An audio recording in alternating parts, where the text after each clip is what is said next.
Hello guys, it's Mama Rose and I'm back. Back with the video. So ito na nga guys. Yan po ay November 11 and it's my birthday. Yes po, birthday ko po. Nagba-birthday po ako. Char.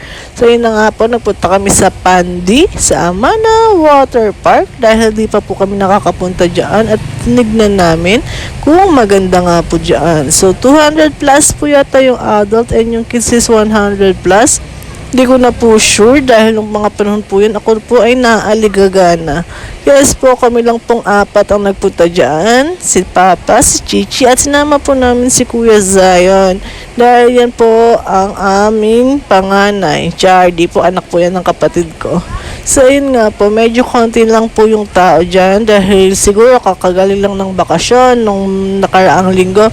So, yan. Nag-order lang po kami ng food sa Jollibee. Nagpag-grab po kami dyan dahil pero di na ako mapagod magluto, diba? Birthday ko naman, guys. So, yan. Higop is life. So, maganda po dyan sa Amana Water Park.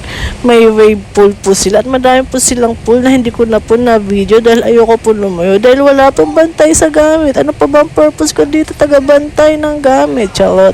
So, syempre yan. Bonding with family. Minsan lang mabuhay. So, enjoy po tayo hanggat kaya natin.